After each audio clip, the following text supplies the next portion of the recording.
one of the most important things I ever learned, and I don't know if it's that important to everybody, but it was a major force in minimizing fear in my life, so I could actually do things that I dared to do. I was afraid of everything. I grew up afraid of every single thing, and when I learned this, it was so helpful. You don't have to fear things once you know this fact. And I don't remember exactly how I learned it right now, but maybe that'll come to me. The thing that I learned that is so important is that you don't need to have anything changed in your life, not a single solitary thing, if you can change your mind about that thing. This is where the technocrats and the mad scientists, have us at a tremendous disadvantage. They know that in order to take over the world, all they have to do is change our thoughts about things. And then we will just take over the world for ourselves. We will just kill ourselves off. We'll jump off the cliff. We'll let people shoot things into our arms. We'll do whatever it takes for them to have the world. But we don't know that. We don't know that we are frequencies and synapses, and we are vibrations in the mind of God, and we are representations of His frequency, and His frequency is all there is, and there's so much more to it than we are permitted to access in our current state, or any being is permitted to access in their far more advanced than us state. If we could get a picture of the big picture, then there wouldn't be a single thing on earth that could bother us. I'm thinking, physical pain would be maybe an issue until you learned how to. I can't think of a thing. No, I guess not. I don't really have physical pain, and I haven't for years.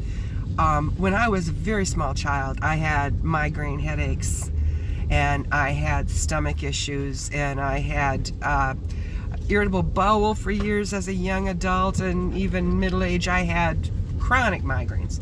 I would go a whole week with the pain and vomiting, and just one by one, the Lord has relieved me of all these things,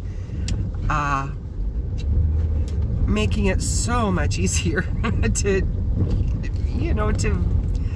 face life. Oh my goodness. The knowledge that you can change your circumstances without lifting a finger or without influencing a person, which has been real important to me because I have had a lot of really valuable information over the last 30 years that I've tried to share with people, and with the exception of George and my sons a little bit, there is not anyone who has ever wanted to know the things that are now changing their lives every day. And so that was a real struggle for me, was to hold all that inside. But the thing is, changing your mind about things is the only thing that matters to your comfort level, period. And the things that do change your mind about things have to do with eternity. They have to do with God. The one thing that changes your mind and your feelings and your heart and every breath you take is spending time in the presence of the Lord Jesus Christ. In His presence is fullness of joy. Also, fullness of revelation, fullness of healing, fullness of comfort, that's the Nexus. You remember that episode? It wasn't an episode, it was one of the movies, a Star Trek movie. It had that white-haired English guy, and he hijacked the whole ship because he got to spend 1 minute in the Nexus, in this perfection, in this spot of reality unreality that was so perfect for him and so fulfilling for him that he was willing to risk the whole Starship Enterprise to get back to that spot. And you know what? Jean-Luc was there too. And so was, I don't remember who Whoopi Goldberg played, but that you know, spiritual person. There is a nexus for all of us, and it is in the presence of Jesus Christ. And it has that same effect on you like Star Trek. Once you've been there, nothing can touch it. Can't touch that. Nothing. And it changes you. And that's one way to understand that the way you feel about things controls the things. Another way that you can learn about that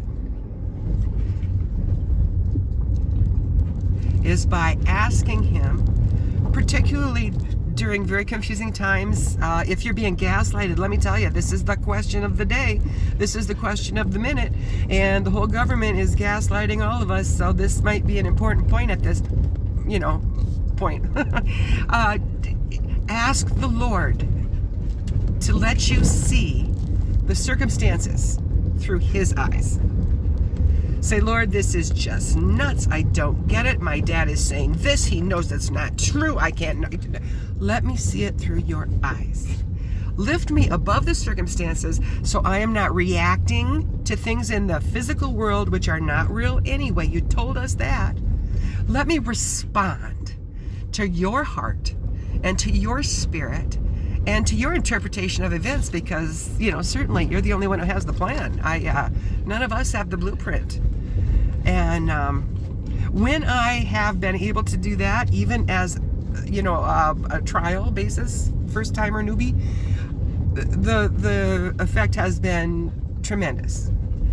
And through the years, as I've learned more and more techniques for bringing every thought captive, choosing to ask the Lord's opinion about things is becoming second nature, and I'm so grateful.